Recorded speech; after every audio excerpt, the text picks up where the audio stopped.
दहन में ज़बान तुम्हारे लिए, बदन में गिजा तुम्हारे लिए। दहन में ज़बान तुम्हारे लिए, बदन में गिजा तुम्हारे लिए। हमारे ये हाथ तुम्हारे लिए,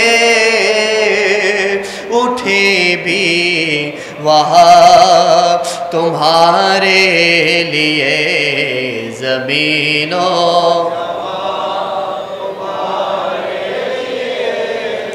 मकीनो मकान, इशारे से चाँद छेड़े दिया, छुपे हुए खुर को फेर लिया। सुभान अल्लाह बोलें, आरेकटू जोरे बोलें सुभान अल्लाह। आला हज़रत अज़ीमुल बरकत अज़ीमुल मरकबत परवानाए शम्मे रिसालत कलामुल इमाम इमामुल कलाम नासिरुल मिल्लत वद्दीन आयतन मिन आयतिल्लाह मौजूदतन मिन मौजूदति रसूलिल्लाह अल हाफिज अल मुफ्ती अल कारी अल मुहद्दिस मशा इमाम अहमद रदा কান ফাজিলে বেরলভী আলাইহি রাহমা ওয়া রিদওয়ান মুস্তাফা শান মান এইভাবে লিখছেন। সেজন্য মাযহারে আলা হযরত বলতেছে আলা হযরতের প্রতিটা পঙ্গুলিপ্ত, প্রতিটা শব্দ, প্রতিটা নাত রাসূলের প্রতিটা কলি কোরআন হাদিসের সার নির্যাস জোরে বলেন সুবহানাল্লাহ। আমার নবী কাফেররা বলছেন ইয়া মুহাম্মদ, যদি আপনি আল্লাহর সত্যি নবী হয়ে থাকেন তাহলে ওই যে চন্দ্র রয়েছে সেটাকে দ্বিখণ্ডিত করে দেখা। আচ্ছা আপনারা জানেন 2018 বা 19 সালের দিকে একজন নাসার বিজ্ঞানী যখন ওই মহাকাশে গিয়েছিল, বলতেছে মহাকাশে এই চন্দ্রের দুইটা ভাগ আছে সুবহানাল্লাহ। বলতেছে মুহাম্মদ ওই যে আরবের একজন নবী এসেছিলেন, যেই নবী সম্পর্কে মাইকেল এইচ হার্ট বলেছেন as a father, as a teacher, as a leader, as a social reformer, Muhammad Arabi sallallahu alayhi wa alihi wa sallam, as the best personality of the world বলেছেন। জোরে বলেন না সুবহানাল্লাহ।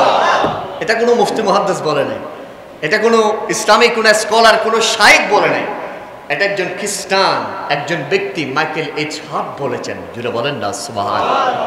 বলতেছে আরবের একজন নবী এসেছিলেন 570 খ্রিস্টাব্দের, যিনি জাজিরাতুল আরবে থাকা অবস্থায় এরকম আঙ্গুলের ইশারা করেছিল, আল্লাহ চাঁদকে 2 টুকরা করেছিল। জোরে বলেন সুবহানাল্লাহ। পৃথিবীবাসীর সেটা সাক্ষী পেয়েছিল। আমার যতটুকু মনে পড়ে হয়তো 17 অথবা 18 সালের দিকে নাসার বিজ্ঞানী এই তত্ত্ব পৃথিবীর মানুষকে দিয়েছিল। মুহাম্মদুর রাসূলুল্লাহ মাটিতে থাকা অবস্থায় জমিন থেকে চাঁদকে দ্বিখণ্ডিত করেছেন সুবহানাল্লাহ। শুধু আমার আলা হযরত বলছেন ইশারে से चाँद छेड़े दिया, छुपे हुए खुर को फेर लिया। गए हुए दिन को असरे किया, ये ताबो तवा तुम्हारे लिए। ज़मीनों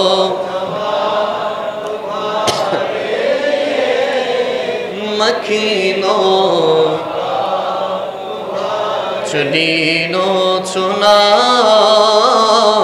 तुम्हारे लिए, बने दो जहां।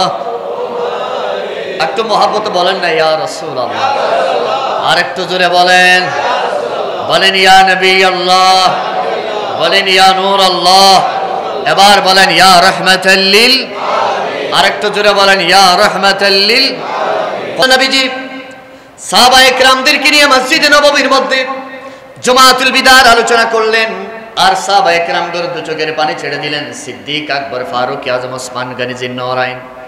নবীজি জুমাতুল বিদার ওয়াজ করার জন্য, বয়ান করার জন্য, খুতবা দেওয়ার জন্য মসজিদে নববীর মিম্বরের মধ্যে দাঁড়ালেন। আর নবীজি কাঁদেন আর সাহাবায়ে কেরামগণ বললেন, ইয়া রাসূলুল্লাহ, ইয়া হাবিবাল্লাহ, মক্কা বা মদিনার কোন মানুষ আপনাকে কষ্ট দিয়েছে কিনা? আমরা বাহুবল শক্তিতে রয়েছে, জোরে বলেন সুবহানাল্লাহ। নবীজিকে বললেন, ইয়া রাসূলুল্লাহ, আপনি এভাবে অঝোর দ্বারাই কান্না করছেন, আপনি কি মসজিদ থেকে, আপনি তো ইতিকাফ অবস্থায় আছেন, ওগো নবী, কেমন কোন সমস্যা হয়েছে আপনি কান্না করছেন?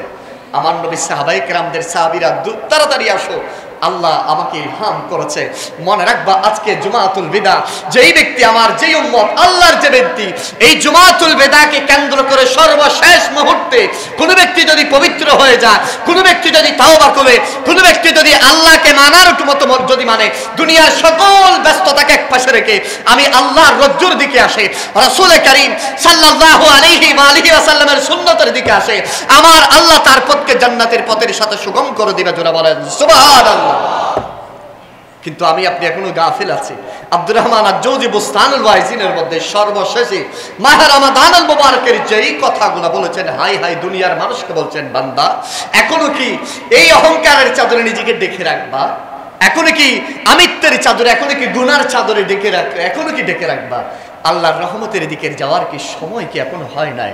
আল্লাহর রহমতের দিকে যাওয়ার, আল্লাহর নিয়ামতের দিকে যাওয়ার কি এখনো সুযোগ হয় নাই? সেজন্য ইমাম বর্ণনা করেন, কোন ব্যক্তি মাহে রমাদানুল মুবারকে হাই হাই রহমত চলে গিয়েছে, মাগফিরাত চলে গিয়েছে, নাজাতের বিদায় লগ্নে, আল্লাহ জুমাতুল বিদা, আল্লাহ শাহর রমাদানের জুমাতুল বিদাতে আল্লাহ তোমার দরবারে ফরিয়াদ করছে, আমার আল্লাহর কাছে যদি বান্দা যদি চাওয়ার মতো যদি চাইতে জানে, আমার আল্লাহর কাছে বান্দা যদি ইস্তিগফারের মাধ্যমে একনিষ্ঠ খুলুসিয়তের সাথে, আল্লাহর দাসত্বের সাথে যদি চাইতে পারে, আমার আল্লাহ ঘোষণা দিয়েছেন ওই বান্দার জীবনের গুনাহ আল্লাহ মাফ করে দিবেন, জোরে বলেন সুবহানাল্লাহ।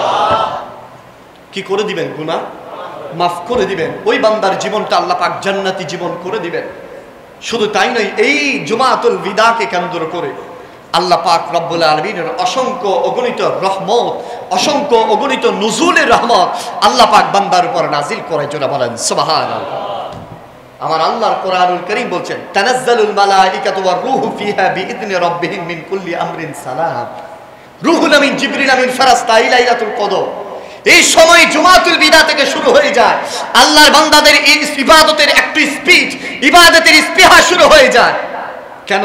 ওই যে লাইলাতুল কদর, যেদিন আল্লাহ পাক রব্বুল আলামিন আসমান থেকে জিবরিল আমিন সহ সকল মালাইকাদের একটা বিশাল বহর নাজিল করবে, তারা মানুষের কাছে সালাম পেশ করবে, মানুষের কাছে শান্তির রহমত বর্ষণ করবে, ততক্ষণ পর্যন্ত ফজর পর্যন্ত, জুড়ে বলেন না সুবহানাল্লাহ। আরেকটু জুড়ে বলেন সুবহানাল্লাহ। সেজন্য এই জুমাতুল বিদা আপনার আমার জন্য সবচেয়ে গুরুত্বপূর্ণ। এই জুমাতুল বিদা আপনার আমার জন্য সবচেয়ে জীবনের একটা টার্নিং পয়েন্ট। এই জুমাতুল বিদা পড়ার জন্য আপনি যখন, আমি যখন ঘর থেকে বের হই, বান্দা যখন মসজিদ আসে, আল্লাহ পাক রব্বুল আলামিন একটা সফট কর্নার তৈরি হয়ে যায়। সুবহানাল্লাহ। কি তৈরি হয়ে যায়? আল্লাহ পাকের একটা রহমতের একটা বাইন্ডিং এর মধ্যে আপনি আমি চলে আসি। আল্লাহ পাকের দয়ার চাদরের আবৃত্ত আমাদেরকে করে নেয়। কেননা এই জুমাতুল বিদা বহুজন চাইলে কি পারবে? বলেন, পৃথিবীর সকল মানুষ চেষ্টা করছে আগামী জুমাতে আরেকটা জুমাতুল বিদা দেওয়ার, সম্ভব হবে? সাধ্য কারো আছে? হয়তো গায়ের জোরে করলেও করতে পারো কোনো একটা এলাকায়, কিন্তু আল্লাহর যে রহমত, এটা কি পাওয়া যাবে? এটা পাওয়া যাবে না। সেজন্য আমরা আল্লাহ যে জিনিসগুলো দেয়, এগুলো ইমানদার লুপে নেয়। আল্লাহ যে সুবর্ণ সুযোগ বান্দাকে দেয়, সেই ইমানদার কখনো এগুলো হাতছাড়া করে? আরেকটু জোরে বলেন, হাতছাড়া করে না। আমরাও এই জুমাটা হাতছাড়া করতে চাই। আল্লাহ আমাদের কবুল করে নিক, আমিন বলেন। দুরূদ শরীফ পড়েন, সালাতুন ইয়া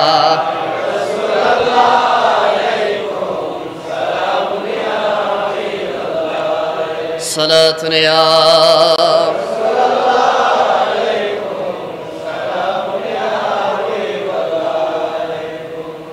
এবং এই জুমাতুল বিদা সাহাবায়ে কেরামগণ নিজের জীবনের হিসাব করতেন। কি করতেন? জীবনের হিসাব একটা খালখাতা আছে না, আমরা ব্যবসার কাজে যে খালখাতা ইউজ করি, আমাদের দোকানপাটের ক্ষেত্রে যে খালখাতা ইউজ করি, হাদিসের মধ্যে সেটা সাহাবায়ে কেরামগণ খালখাতা ইউজ করতেন। তবে সেটা ব্যবসার কাজে নয়, এটা হচ্ছে ইবাদতের ক্ষেত্রে। সুবহানাল্লাহ। একজন অপরজনের সাথে বলতেন হু হু করে, কান্না করে করে। রমজান তো এসেছে, নবী করিম সাল্লাল্লাহু, আমি প্রথম রমজানে বলেছিলাম, রমজানের প্রথম জুমায় জিবরিল আমিন আসলেন, ইয়া রাসূলুল্লাহ, ইয়া হাবিবাল্লাহ, যে ব্যক্তি মাহে রমাদানুল মুবারকের রোজা পেয়েছে, গুনাহ মাফ করতে পারে নাই, তার উপর লানত থাকবে। আমার নবী আমিন বলছে। আমার নবীর কোনো হাদিসে এইভাবে কখনো আমিন বলে, এই হাদিস তার আপনি কোনো হাদিস দেখাইতে পারবেন না যেখানে কাফের জাজিরাতুল আরবে তাইফের জমিন আমার নবীকে পাথর নিক্ষেপ করেছিলেন। আমার নবীর নুরানি রক্ত মোবারক মাটিতে পড়ার আগে জিবরিল হাত বিছিয়ে দিয়েছেন। সুবহানাল্লাহ। হাবিব আপনার এই নুরানি খুন মোবারক জমিনে পড়লো, জমিন তার থাকবে না, এই জমিন থাকবে না। ইয়া রাসূলুল্লাহ, আল্লাহ আমাকে এমন ভাবে পাঠিয়ে দিয়েছিলেন, আমি 4 বার আমার 600 ডানা ব্যবহার করেছি। সুবহানাল্লাহ বলেন। জিবরিল আমিন কয়বার? এটাও বলতে গেলে আবার অনেক লম্বা হয়ে যাবে। একবার হচ্ছে মিশরে যখন ওই কুফের মধ্যে ঈসা আলাইহিস সালামকে ফেলতেছে, নমরুদের আগুনে ফেলতেছে, সর্বশেষ রাসূল করিম যখন নুরানি খুন মোবারক মাটিতে পড়তেছেন, জিবরিলের সর্বোচ্চ পাকা ইউজ করে জমিনের সাথে আমার নবী মুস্তাফার নুরানি খুন মোবারক পড়ার আগে জিবরিল আমিন হাত বসিয়ে দিয়েছেন। সুবহানাল্লাহ বলেন। ইয়া রাসূলুল্লাহ, জিবরিল তুমি? ওগো নবী, আপনার এই খুন মোবারক, যদিও তাইফের মানুষটা বুঝে না, এই খুন মোবারক জমিনে পড়লে জমিন বরদাস্ত করবে না, জমিন কাঁপতে শুরু করবে। আল্লাহর কোরআন বলছেন, ইদা সামাউন ফাতারাত ওয়া ইযাল কাওয়াকিবু ইনতাসারাত ওয়া ইযাল বিহারু ফুজ্জিরাত ওয়া ইযাল কুবুরু বুসিরাত। যেদিন কবর থেকে বিদীর্ণ হয়ে যাবে, কবর ফেটে যাবে, ঈমানদার বের হয়ে যাবে, ইয়া রাসূলুল্লাহ আপনার খুন মোবারক পড়লে জমিনটা বরদাস্ত করতে পারবে না, আল্লাহর আরশও বরদাস্ত করতে পারবে না। জোরে বলেন সুবহানাল্লাহ। আমি জিবরিল সর্বোচ্চ তার পাকা ইউজ করে আপনার কদমে এসেছি। সুবহানাল্লাহ বলেন। সেদিন আমার নবীকে জিবরিল, ইয়া রাসূলুল্লাহ আপনি একটু বলেন না, যেভাবে ওই সময়ে আমি পৃথিবীর জমিনকে উল্টিয়ে দিয়েছিলাম, যে এখনো মিশরের মধ্যে ডেড সি আছে, পৃথিবীর সবচেয়ে নিচু জায়গা, জিবরিল আমি জমিনকে এরকম ধরে উপরের দিকে নিছেন, আল্লাহ বলতেছেন এবার উল্টা দিছি, নিচে ফেলাইছে। সুবহানাল্লাহ। কি জন্য? পাপ কাজের জন্য। এখনো ডেড সি আসেনি।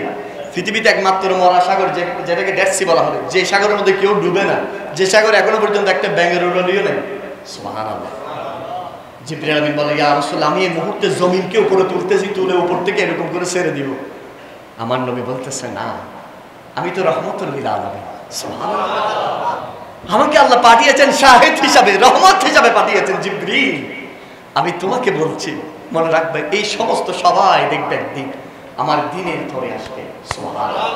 এখন দেখেন তাইফের ইসলাম আসেনি বাবা, শুধু তাইফে আছে নাকি সারা পৃথিবীতে? আল্লাহু আকবার বলেন, আরেকটু জোরে বলেন আল্লাহু আকবার। সারা দুনিয়া ব্যাপী ইসলাম, মানুষ বুঝতেছে, ইসলামের দিকে ধাবিত হচ্ছে। আপনারা দেখতেছেন সেনেগালের বড় বড় খ্রিস্টানের বড় বড় কওমরা মুসলমান হয়ে যাচ্ছে। সুবহানাল্লাহ। আফ্রিকার বড় বড় মহাদেশের মধ্যে রাষ্ট্রসহ মুসলমান হয়ে যাচ্ছে।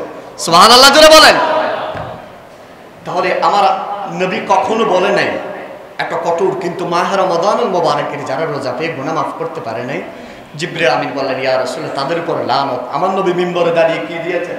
সমর্থন দিয়েছেন। জিবরিল আমি রাসূল আমিন বলে সেটা গ্যারান্টেড করে দিলাম। সুবহানাল্লাহ। ইয়া রাসূলুল্লাহ তারপরে যার সামনে আপনার নাম হয়েছে, আপনার নাম মোবারক উচ্চারণ হয়েছে, কিন্তু দুরূদ শরীফ পড়ে নাই, ওগো নবী তার উপরে লানত। ইয়া রাসূলুল্লাহ সর্বশেষ যেই ব্যক্তি, যে সন্তান মা বাবাকে পেয়েছে, 2 জন থেকে একজনকে জান্নাত কামাই করতে পারে নাই, তার উপরে লানত। আমার নবী 3 বার আমিন আমিন বললেন। সুবহানাল্লাহ। এখন হিসাবটা একটু আমি কষি না একটু করে। রমজান তো গিয়ে চলে যাচ্ছে, আসতে আসতে আসতে লাগতেছে গতকালকে আসতে মনে বিদায় নিতে চলেছে।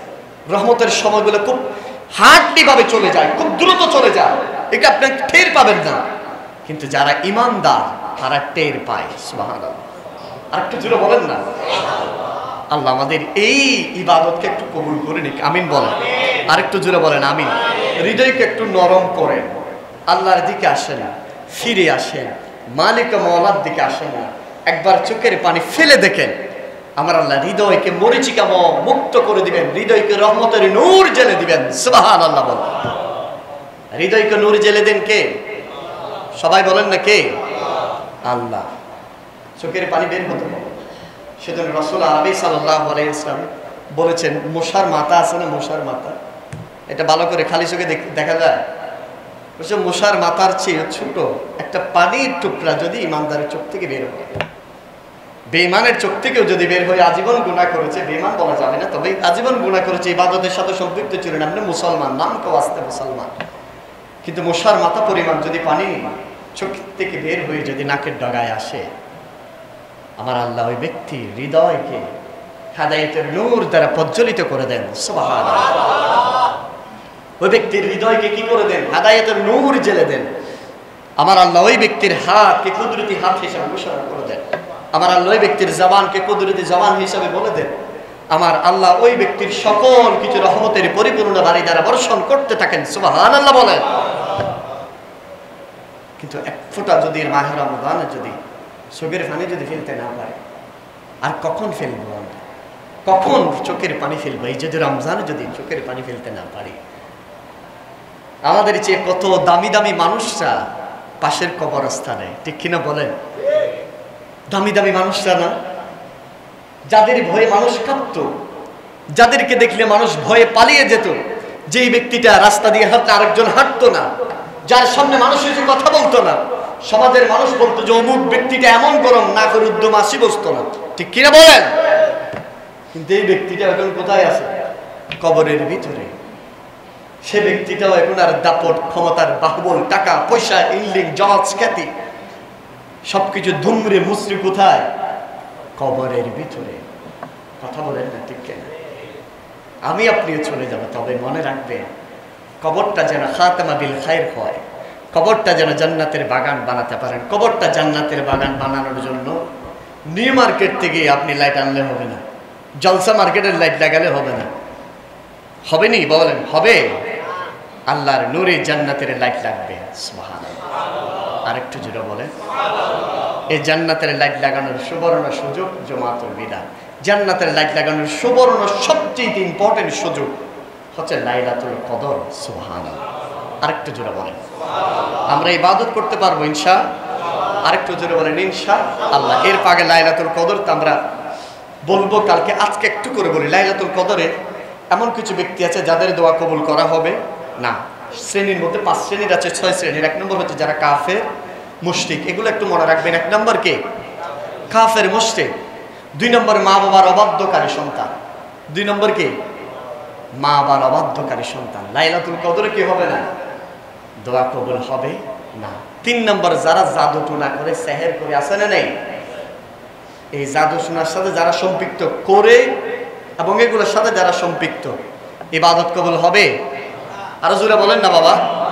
আপনারা কি আমার কথা বুঝেন? একটু বলেন। 3 নম্বর কি? যারা জাদু টোনা করে, আছে না নেই এরকম? এদের দোয়া কবুল হবে না। 4 নম্বর যারা এতিমের হককে বক্ষণ করে, ছোট অবস্থায় বাপ মারা গেছে, 2 হাত ভিতরে ঢুকাই দিছে বাহুবলের কারণে, ইবাদত কবুল হবে। 5 নম্বর যারা বোতল খায়, কি খায়? বোতল যারা খায়, কবুল হবে না। 6 নম্বর যারা শুধু গুড়ি গুড়ি মানুষের গীবত করে, কুইতের বাড়ি কেন শীতের এইরকম গীবত করে, আছে না নেই? আপনাদের এই শীতলপুরে নাই মনে হয়? আসেনি? এই যারা গীবত করে, শেকায়ত করে, অন্যের শুধু সারাদিন এগুলো করতে থাকে, এদের ইবাদত কবুল হবে কোন এমনে দিনে না? লাইলাতুল কদরের দিনে। আল্লাহ তুমি লাইলাতুল কদর দিলা, লাইলাতুল কদরে খায়রুম মিন আলফি শাহর বললা, তানাজ্জালুল মালাইকাতু ওয়ার রূহ বললা, আল্লাহ এত কিছু নিয়ামত দিলা, তাদের দোয়া কবুল হবে না? আল্লাহ বলেছে না। আল্লাহ কেমনে কবুল হবে? যতক্ষণ পর্যন্ত পরিপূর্ণ তওবা করে ফিরে না আসবে। পরিপূর্ণ কি না করবে? তওবা যতদিন না করবে, তাদের দোয়া, খায়রাত, ইবাদত, বন্দেগী কবুল হবে।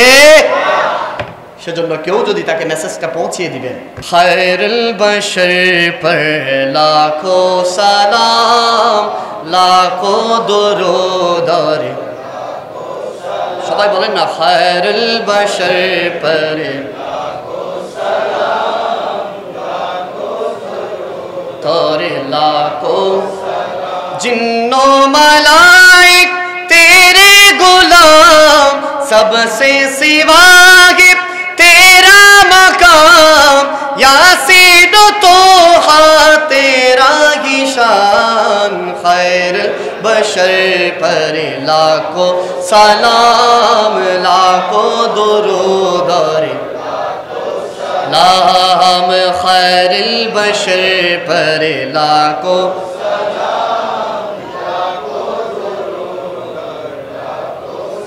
अरे सबको मुयासिर हो ये मकाम, पहुंचे मदीना बनकर गुलाम तुम पर दुरूद और तुम पर सलाम, खैरुल बशर पर लाखों सलाम, लाखों दुरूद और सलाम, खैरुल बशर पर लाखों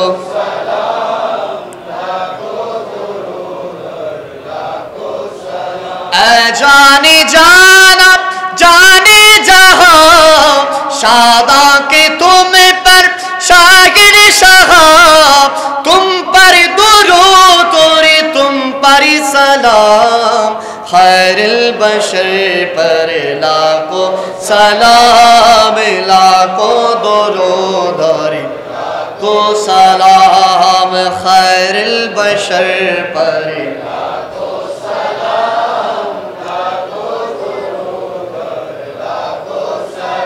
खैरुल बशर पर लाखों सलाम, लाखों दुरूद और लाखों सलाम। सुभान अल्लाह। এই নাত রাসূল হাসান বিন সাবিত বলছেন, ওয়া আহসানা মিন কালাম তারকাতু আইনি ওয়া আজমালা মিন কালাম তালিদিন নিসা, খুলিকতা মুবাররাআন মিন কুল্লি আইবিন কাআন্নাকা কদ খুলিকতা কামা তাশা। জোরে বলেন না সুবহানাল্লাহ।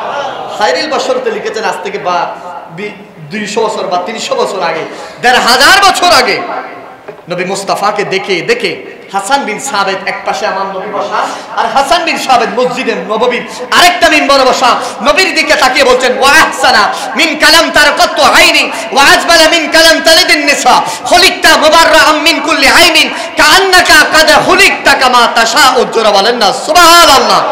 হাসান বিন সাবিত বলছেন, আমি হাসান বিন সাবিত দুনিয়ার কত সৌন্দর্য দেখেছি, দুনিয়ার কত রতি মহারথীদেরকে দেখেছি, কিন্তু মুস্তাফার মতো সৌন্দর্য কাউকে দেখতে পারি। আমি পৃথিবীর জমিনে কোনো মা এমন সন্তান প্রসব করতে পারে না মুস্তাফার মতো। সুবহানাল্লাহ বল। কিয়ামত পর্যন্ত মুস্তাফার মতো সন্তান আসবেন না, যার সূরত সম্পর্কে আল্লাহর কোরআন বলছেন, যার সিরাত সম্পর্কে আল্লাহর কোরআন বলছেন, লাকাদ কানা লাকুম ফি রাসূলিল্লাহি উসওয়াতুন হাসানা। সেই দুনিয়ার মানুষটা শুনে রাখো, মুস্তাফা জানের রহমতের উপর লাখো কড়ার দুরূদ ও সালাম, যেই নবীর উপর সালাম আল্লাহ দিয়েছে। জোরে বলেন না সুবহানাল্লাহ। সেজন্য শায়খ বলছেন, খৈরুল বশর पर लाखों सलाम, लाखों दुरूद और लाखों सलाम। ওই উত্তম সেই জিসমানি যে জিসিমের কথা আবার আল্লাহ বলেছেন। জোরে বলেন না সুবহানাল্লাহ। ওই জিসিমের উপর কি মুস্তাফার নূরানি কদম মোবারকের উপর আমাদের লাখো সালাম, লাখো দুরূদ। জোরে বলেন না সুবহানাল্লাহ। বাবা সর্বশেষ যদি এই লাখো সালাম, লাখো দুরূদ যদি আপনি পৌঁছাতে পারেন, আব্দুর রহমান আজ-জাওজি তিনি বর্ণনা করছেন, এত বড় ইমাম, আজ থেকে জিনার ওফাত হয়েছে কত বছর আগে জানেননি বাবা? প্রায় 900 বছর আগে। সুবহানাল্লাহ। বিশেষ করে আরেকজন ইমাম ফকির আবুল লাইস সামারকান্দি তানবীহুল গাফিলিনের মধ্যে, এই শুধু আমি এমনি নামগুলো বলতেছি আপনারা একটু মেমোরিতে রাখার জন্য। শুধু ফকির আবুল লাইস সামারকান্দির যদি তানবীহুল গাফিলিনের জুমাতুল বিদা এই কথাটা যদি লাগে, অন্ততপক্ষে আমার মতো গুনাহগার 5 ঘন্টা ওয়াজ করলে শেষ হবে না। সুবহানাল্লাহ বলেন, আরেকটু জোরে বলেন। তানবীহুল গাফিলিনের এত এইভাবে তিনি বলেছেন। কিতাবটা কেমন কিতাব জানেন? আল্লাহু আকবার, আল্লাহু আকবার বলেন। আজকে একটা নতুন কথা আপনাদেরকে শোনাই। কিতাবটা যিনি লেখে ফকির আবুল লাইস সামারকান্দি যখন মদিনায় গিয়েছেন, কিতাবটা ধরে এরকম ধরে ঘুমাচ্ছেন। সুবহানাল্লাহ। ঘুমাইতে ঘুমাইতে জিমানি চলে আসছে। তিনি ঘুমের মধ্যে দেখতেছেন আমার নবী ওনার থেকে কিতাব না নিয়ে কিতাবটা উল্টায় উল্টে দেখতেছেন। সুবহানাল্লাহ। আর একটু জোরে বলেন। এখন উনি নবীজিকে যখন দেখলেন দ্রুত দাঁড়িয়ে গেলেন, ইয়া রাসূলুল্লাহ। তো আমার নবী সর্বপ্রথম একটা শব্দ বলেছেন, ফকির। ওনার নাম কিন্তু ফকির না, ওনার নাম হচ্ছে আবুল লাইস সামারকান্দি। উনি সমরকন্দ, ওই বুখারের উজবেকিস্তান ওনার বাড়ি। আবুল লাইস ওনার নাম, কিন্তু সারা পৃথিবীর মাঝে কিয়ামত পর্যন্ত উনি ফকির হিসাবে বিখ্যাত থাকবেন। সুবহানাল্লাহ। জিজ্ঞেস করা হয়েছিল, হুজুর আপনার ফকিতে এরকম কোনো অ্যানাউন্সমেন্ট দেশে দেশে আপনি বলেন না, ফকিটা বিশ্ববিখ্যাত কেমনে হয়ে গেলেন? বলে যে বেটা আমার নবী মুস্তাফা আমাকে ফকি বলে ডাক দিয়েছেন। সুবহানাল্লাহ বলেন। এবং আমার নবী এই কিতাবটা খুলে খুলে দেখতেছেন। কিতাবের নাম কি বললাম? তানবীহুল গাফিলিন। কিতাবটা খুলে খুলে দেখতেছেন, হাত বোলাচ্ছেন। ঘুম থেকে উঠে দেখতেছে কিতাবটা খোলা এবং কিতাবের পৃষ্ঠা থেকে নবীজির মেশকের সুগন্ধি বের হচ্ছে। আরেকটু জোরে বলেন সুবহানাল্লাহ। এবং উনি ধরে হাই হাই কান্নায় জর্জরিত অবস্থায় আমার নবী বলেছে এটা এমন এক কিতাব হবে, এটা পৃথিবী বিখ্যাত কিতাব হবে। সুবহানাল্লাহ। সেজন্য কোনো ব্যক্তি যদি তানবীহুল গাফিলিন পড়ে, কোনো আলেম ওলামা, তার দিলটা প্রশান্তিতে ভরে যাবে। সুবহানাল্লাহ। এত বেশি নিয়ামত তার ভিতরে দিয়েছেন ইমাম ফকি আবুল্লাহ সামারকান্দি রাহমাতুল্লাহ আলাইহি। যে কিতাবগুলো নিয়ে দোয়া করলে আপনার দোয়া কবুল হয়ে যাবে। কিতাবগুলো নিয়ে যদি আল্লাহর কাছে আল্লাহ তানবীহুল গাফিলিনের রসিলা আমাদের দোয়াকে কবুল করবেন, আল্লাহ দোয়া কবুল করে নেবেন। সুবহানাল্লাহ। এগুলো কিছু নুকতা জিনিসগুলো, বিশেষ করে বুখারী শরীফের নাম ধরে দোয়া করবেন। আল্লাহ মোনাজাত ধরেছেন, আরবি বলতে হবে না, আল্লাহ আমরা তো গুনাহগার মানুষ, আল্লাহ ইমামুদ দুনিয়া ফিল হাদিস ইমাম বুখারীর ওসিলায়, বুখারী শরীফের ওসিলায় আল্লাহ আমাদের দোয়াকে কবুল করে নেন। তখন এটা এমন এক কিতাব যেটা আসমানের নিচে জমিনের উপরে কোরআনুল কারীমের পরে শ্রেষ্ঠ গ্রন্থ, যেখানে ভিতরে মুস্তাফার অসংখ্য গণিত হাদিসে মোবারকা। সুবহানাল্লাহ বলে। আজ আমাদের দেশে বহু ভাইয়েরা বুখারী শরীফ ছাড়া কিছু মানে না, এরকম আছে না নাই? তারা তো বুখারী শরীফের মেইন কিছুই জানে না। বুখারী শরীফ কি জানেন? বুখারী শরীফ জানা মানে তারা নবীকে জিন্দা মানতে হবে। সুবহানাল্লাহ বলেন না? বুখারী শরীফ যারা মানে তারা নবীকে কি মানতে হবে? জিন্দা মানতে হবে, হায়াতুন নবী মানতে হবে, নূর নবী মানতে হবে, আমার নবী হাজির নাজির সেটা মানতে হবে। বুখারী শরীফের মুকাদ্দমার মধ্যে ইমাম বুখারী বলতেছেন, দুনিয়ার মানুষ আমি এই বুখারী শরীফ 16 বছরে লিখেছি। সুবহানাল্লাহ বলেন। 16 বছর। এখনো খানায়ে কাবা, মসজিদে নববীর, মদিনাতুল মুনাওয়ারা, এখনো মসজিদে ইমাম বুখারী আছে না নাই? এখানের মধ্যে তিনি বসতেন, সুন্দর আতর গোলাপ লাগাতেন, নবী মুস্তাফার কদমে আসতেন, ধ্যান করতেন, মুরাকাবা করতেন। ইয়া রাসূলুল্লাহ হাদিস এটা লিখতে চাচ্ছি। যতক্ষণ পর্যন্ত আমার নবী রওজায়ে মুবারক থেকে বলতো না এই ইসমাইল বুখারী হাদিসটা লিখতে পারো, এটা আমিনু মুস্তাফার হাদিস, যতক্ষণ বলতেন না ইমাম বুখারী বলতেছেন, ততক্ষণ আমি হাদিসটা লিখতাম না। জোরে বলেন সুবহানাল্লাহ। তাহলে বুখারী শরীফের 7000 প্লাস যেগুলো হাদিস, সবগুলো কি বলেছেন? আমার নবী রওজায়ে মুবারক থেকে বলেছেন। তাহলে নবী যদি মরা নবী এই রওজা থেকে বলতে পারতো, নবী যদি হাজির নাজির না হইতো বলতে পারতো, নবী যদি নূরের নবী না হতে বলতে পারতো, আর নবী যদি হাজির নাজির যদি না হতো ইমাম বুখারী কি বুখারী শরীফ বানাইতে পারতেন? তাহলে বুখারী শরীফের সবচেয়ে বড় মুজিজা হচ্ছে আমার নবী হায়াতুন নবী। আরেকটু জোরে বলেন। বুখারী শরীফের সবচেয়ে বড় মুজিজা হচ্ছে আমার নবী নূর নবী। সুবহানাল্লাহ বলেন। কিন্তু আমার দেশের বুখারী শরীফের উদ্ধৃতিতে নবীকে মরা নবী বলে। আরেকটু জোরে বলেন।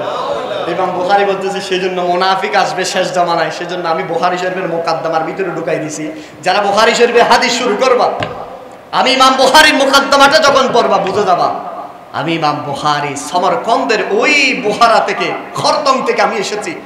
আমি ইসমাইল বুখারী, আমি আর বাবার নাম ইসমাইল, আমার নাম মুহাম্মদ। আমি মক্কাতুল মুকাররমা মদিনাতুল মুনাওয়ারায় গিয়ে এই বুখারী শরীফটা মুস্তাফার কদম থেকে নিয়ে এসেছি। আল্লাহ আমাদের বুখারী শরীফের ফয়জাত নসিব করে দিক, আমিন। আরেকটু জোরে বলেন।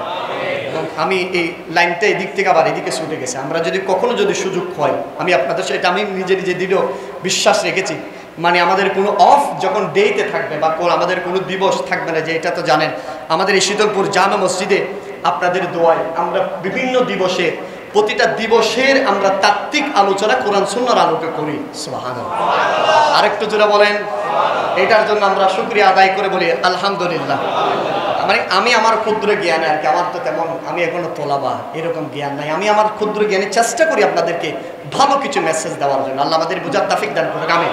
এবং আগামীতে আমি এটা চিন্তা করেছি, আমাদের বিভিন্ন বিশাল যে বড় বড় কিতাব রয়েছে, যেমন বুখারী শরীফ, তিরমিজি শরীফ, নাসাই শরীফ থেকে শুরু করে যত বড় বড় কিতাব আছে, এক এক জমা এক এক কিতাব নিয়ে আলোচনা করব, অনেক কিছু আপনারা জানতে পারবেন। সুবহানাল্লাহ।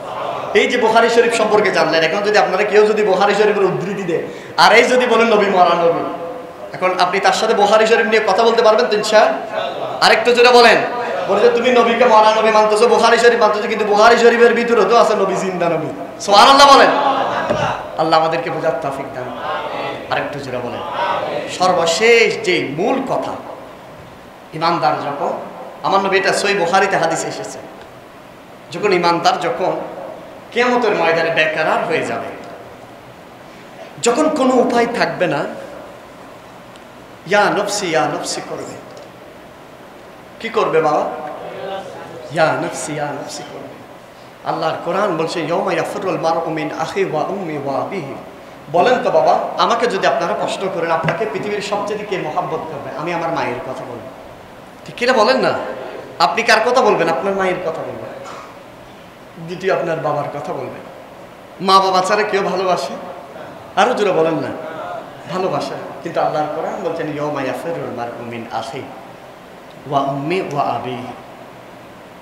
মা সেদিন দূরে চলে যাবে, ওয়া আবিহি বাবা সেদিন দূরে চলে যাবে, ওয়া আখি ভাই সেদিন দূরে চলে যাবে, স্ত্রী সেদিন দূরে চলে যাবে। মায়ার যত মোহাব্বতের যত মায়ার বস্তু ছিল, যত মায়ার জায়গা ছিল, সব পর হয়ে যাবে। সেদিন হিসাব নিকাশ যেদিন আপনাকে আমাকে তুলবে, মিজানের পাল্লায় যখন আমার আমলনামা যখন তুলবে, সওয়াব কিছুই দেখবে না, শুধু গুনাহ আর গুনাহ, গুনাহ আর গুনাহ। যেদিন আমার আপনার মিজানের পাল্লায় যখন তুলবে, ফয়সালা যেদিন হয়ে যাবে, কিছুইতে নাই। আল্লাহ দুইটা রাস্তা, জান্নাতের জাহান্নামের, বামে জাহান্নামের, জাহান্নামের পথ বেয়ে যখন চলে যাবে, তখন বান্দা পিছনের দিকে ফিরে ফিরে তাকাবে। বান্দা কোন দিকে? পেছনের দিকে ফিরে ফিরে তাকাবে। আল্লাহর রহমতের জোশ এসে যাবে, বলতে থাকবে, রহমতের ফেরেশতাদেরকে ডাকবে, আমার এই বান্দাকে ডাকো। বান্দা পিছনে তাকাও কেন? আল্লাহ আমি তো গুনাহ করেছি। আল্লাহ আল্লাহ আমার গুনার তো শেষ ছিল না। মালিক, মালিক তুমি তো রহমান। বান্দা আমার গুনাহ বেশি, কিন্তু তোমার রহমতের চেয়ে তো বেশি না। সুবহানাল্লাহ।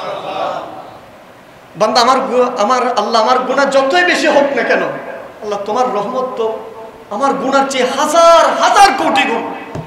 আল্লাহ আমি নবী মুহাম্মদুর রাসূলুল্লাহর উম্মত। এইভাবে যখন বলবে বান্দা, যখন এইভাবে যখন আল্লাহর কাছে চাইবে, আমার আল্লাহ বলবে, বান্দা তুমি জাহান্নামের দিকে এভাবে চলে যাচ্ছ কেন? তুমি সকোচ করতে পারতা, তুমি ফেরেশতাদেরকে বলতে পারতা, ইস্তিগফার একটা সুযোগ তোমার জন্য ছিল, তুমি জাহান্নামের দিকে দৌড় দিচ্ছ কেন? আর পিছনে পিছনে তাকাচ্ছ কেন? আল্লাহ দুনিয়ার 70-80-90 বছরে তো কোনো ইবাদতের সুযোগ পাইনি। আল্লাহ তোমাকে মানতে পারি নাই। আল্লাহ তোমাকে ডাকতে পারি নাই। আল্লাহ তুমি সূর্য দিয়েছ, যে সূর্যের তাপে বৃক্ষ হয়, যে সূর্যের তাপে ফল ফলাদি হয়। আল্লাহ যে সাগরের মাছ আমি ভক্ষণ করছি, আল্লাহ যে নিঃশ্বাস আমি নিচ্ছি, আল্লাহ কখনো নিঃশ্বাসের জন্য তোমার এত 10 টাকা দিই নাই। আল্লাহ তোমার রহমত থেকে তুমি আমাকে কখনো বঞ্চিত করো নাই। আল্লাহ কিন্তু আমি গাফেল ছিলাম। আল্লাহ আমি শয়তানের পরচারণায় পড়েছি। আল্লাহ ইবাদত থেকে আমি অনেক দূরে ছিলাম। তখন আল্লাহ বান্দাকে বলবো, তুই দৌড় দিচ্ছ কেন? জাহান্নাম সম্পর্কে তুমি জানো? জাহান্নাম সম্পর্কে তুমি জানো? যে জাহান্নামকে আমি আল্লাহ হাজার হাজার বছর ধরে প্রস্তুত করেছি, যে জাহান্নামের স্ফুলিঙ্গ দুনিয়ার একটা যদি সামান্য সুইয়ের ছিদ্র পরিমাণ দিয়ে জাহান্নামের একটা বাতাস যদি যেত, দুনিয়া তছনছ হয়ে যেত। সে জাহান্নাম সম্পর্কে তোমার কি খেয়াল আছে? তখন ইমানদার বলবে আল্লাহ, বান্দা বলবে আল্লাহ আমি জাহান্নাম সম্পর্কে, জাহান্নামের ভয়াবহতা সম্পর্কে আমি জানি, তুমি দূর দিচ্ছ কেন? আল্লাহ দুনিয়াতে তো আপনার কোনো কথা শুনি নাই, কিয়ামতের ময়দানে এই কথাটা শোনার জন্য আমি জাহান্নামের দিকে দৌড়ে চলে যাচ্ছি। আল্লাহ রহমতের বারিদারের মধ্যে জোশ চলে আসবে। রহমতের ফেরেশতাদেরকে, রিদওয়ান ফেরেশতার নিযুক্ত ফেরেশতাদেরকে ডাকবে, আমার এই বান্দাকে ডাকো। আমার এই বান্দা দুনিয়ার জমিনে হয়তো আমাকে চিনতে পারে না, কিয়ামতের ময়দানে আমার বান্দা আমি আল্লাহকে রহমান হিসাবে মেনেছেন। আল্লাহু আকবার বলেন। আমি আল্লাহকে গফফার হিসাবে মেনেছেন। বান্দারে তোর গুনার চেয়ে আমার রহমত বেশি। ফেরেশতা নিযুক্ত করে দিবেন, আমার এই বান্দাকে জাহান্নাম থেকে জান্নাতি বানিয়ে দাও। সুবহানাল্লাহ জুড়ে বলেন। সেই সময়টা কেমন হবে যদি আপনার আমার কোনো সাহারা যদি না থাকে? সাহারা পাওয়ার সে মাধ্যম হচ্ছে নবী মুস্তাফা। সুবহানাল্লাহ। তো সে নবী মুস্তাফার ভালো করে তো আমরা এতাত করতে পারছি না, নবীর সুন্নাহ অনুযায়ী চলতে পারতেছি না। নবী মিসওয়াক করতেন, করছি না। নবী সুগন্ধি দিতেন, দিচ্ছি না। নবী সালাম দিতে বলেছেন, দিচ্ছি না।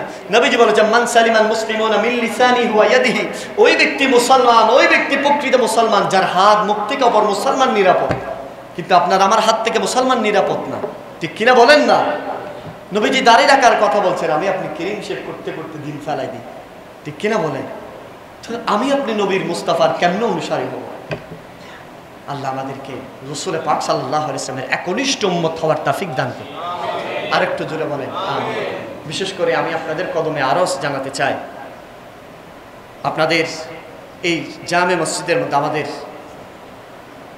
হাফেজে কোরআনদের মাধ্যমে আমরা এখানে আল্লাহ চাহে তো আগামীকাল আমাদের খতম শেষ হবে আলহামদুলিল্লাহ। আরেকটু জোরে বলেন না। কোরআনুল কারীম যে শাফাত করবেন এটা জানেননি। কোরআন কারীম কি করবে? শাফাত করবে, কোরআন শাফাত করবে ইমানদারের কবরের মধ্যে। কোথায়? কবরের ভিতরে কোরআন শাফাত করবে।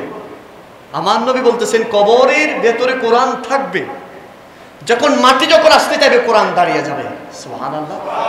আরেকটু জোরে বলেন।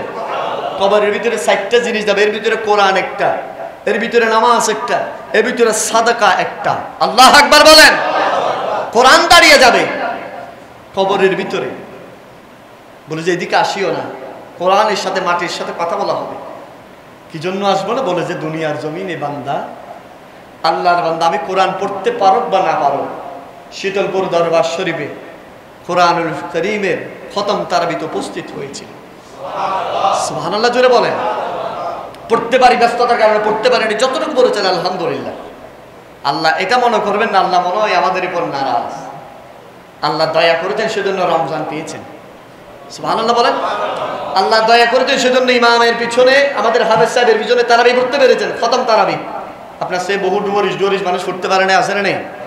কিন্তু আমি তো পড়তে পেরেছি, আলহামদুলিল্লাহ বলেন। আরেকটু জোরে বলেন আলহামদুলিল্লাহ। শুকরান রব্বি ইয়া রব্বি শুকরান, আলহামদুলিল্লাহ। আমরা তারাবি পড়তে পেরেছি, রমজানের রোজা রাখতে পেরেছি, সাহারি খেয়েছি, ইফতার করেছি, আল্লাহ এর চেয়ে শুকরিয়া কি? তখন কোরআনুল কারীম বলবে আল্লাহ কিয়ামতের মাঝে কিছু ব্যক্তিদের উদ্দেশ্যে কোরআন বলবে, আল্লাহ এই ব্যক্তিটা আমরা পড়তে পারে নাই, দুনিয়ার সব ইংরেজি পড়তে পারতো, আইসিটি পড়তে পারতো, সব পড়তে পারতো, হিসাব বিজ্ঞান সব পড়তে পারতো, আল্লাহ কোরআন পড়তে পারতো না। কোরআন সেদিন দাঁড়িয়ে যাবে। আর যদি কোরআনকে যদি আপনি হেতারাম করেন, কোরআন পড়তে পারেন না, কোরআন এমন একটি কিতাব যেটার উপর আপনি হাত আড়াইলে সোয়াব। সুবহানাল্লাহ বলেন না। কোরআন শুনলেও সোয়াব, সোয়াব আছে না নাই? কোরআনের তাজিম করলে সোয়াব। কেউ কোরআন পড়ে তার একটু উজু করেছে, কোরআন যিনি হাফেজে কোরআন উজু করেছে, একটা টিস্যু দিলেন, হুজুর আপনি হাফেজে কোরআন, একটু টিস্যু দিয়ে মুখটা মুছেন, সুবহানাল্লাহ, এটারও সোয়াব আছে। সুবহানাল্লাহ বলেন। সেজন্য আমরা সৌভাগ্যবান, আগামীকাল এই জামে মসজিদের মধ্যে খতম তারাবি শেষ হবে। আল্লাহু আকবার। এবং আরেকবার শুকরিয়া আদান, এই মসজিদকে মুখরিত করে বলেন আলহামদুলিল্লাহ। আলহামদুলিল্লাহ। আপনারা নাখুশ হয়েছেন মনে হয়, একটু জোরে বলেন আলহামদুলিল্লাহ। আর একটু জোরে বলেন আলহামদুলিল্লাহ। খতম তারাবি, কোরআন খতম, এটা কত বড় নিয়ামত জানেন? কোরআন খতমের পর দোয়া কবুল হয়। কোরআন খতমের পর আল্লাহর কাছে যা চাইবেন তা দোয়া কবুল হবে। এটা আমার আপনার মতো কোরআন তেলাওয়াত না, এটা হাফেজের পরিপূর্ণ পরিশুদ্ধ তেলাওয়াত। 6666 আয়াত কারীমার তেলাওয়াত, 114টা সূরার তেলাওয়াত। যেই নবী করিম সাল্লাল্লাহু আলাইহি ওয়াসাল্লাম এই লাইলাতুল কদর কেন দামিয়েছে বাবা? কেন দামিয়েছে বলেন না? কেন? কোরআনুল কারীমের কারণে। সুবহানাল্লাহ। কোরআনুল কারীম নাজিলের কারণে। আল্লাহ যদি এই রাতকে যদি লাইলাতুল কদরে খায়রুম মিন আলফি শাহর বলে, তো কোরআনের মর্যাদা কেমন হবে? সুবহানাল্লাহ বলেন। কোরআনের কারণে আমরা শ্রেষ্ঠ নবীর উম্মত হয়েছি। কোরআনের কারণে কি হয়েছে? দামি হয়েছে শ্রেষ্ঠ নবীর উম্মত। শ্রেষ্ঠত্বের 4টা মুকুট আছে, এগুলো আবার লম্বা হয়ে যাবে। তাহলে এই কোরআনের মহত্ব তাৎপর্য বোঝার দরকার আছে না নেই? আল্লাহ আমাদেরকে কোরআন যেন আমরা বুঝতে পারি তৌফিক দান করুক। আমিন বলেন। আরেকটু জোরে বলেন আমিন। জামিয়া আহমদিয়া সুন্নিয়া আলিয়া মারহাবা জোরে বলেন। যে জামিয়া থেকে নূরের প্রোডাকশন, সুন্নি জামাতের প্রোডাকশন বের হয়, জোরে বলেন সুবহানাল্লাহ। জামিয়ার সবুজ মাঠে কত রঙের ফুল যে ফুটে, সে ফুলের সুবাসী হলো মদিনাওয়ালা মুর্শিদ তৈয়ব শাহ, মুর্শিদ তাহের শাহ, মুর্শিদ তৈয়ব শাহ, মুর্শিদ তাহের শাহ। সুবহানাল্লাহ বলেন। গত বর্ষ আমি একটা কাজে গিয়েছিলাম, ওখানে আমাদের যে কোনো একটা কনভারসেশন হচ্ছিল, বুঝলে জামিয়ার মানে তলা বানায় এমন কোনো সেক্টর নাই। সুবহানাল্লাহ। আপনি আলেম বলেন, যে কোনো লাইনে দেখেন জামিয়ার ছেলেরা আছে। সুবহানাল্লাহ। এবং পুরো বিশ্বব্যাপী যারা খেদমত করেন, জামিয়া থেকে নূর বিতরণ করে পুরো বিশ্বব্যাপী কোরআন সুন্নাহর খেদমত করেন। সুবহানাল্লাহ। আল্লাহ আমাদেরকে কবুল করে নিক। আমিন।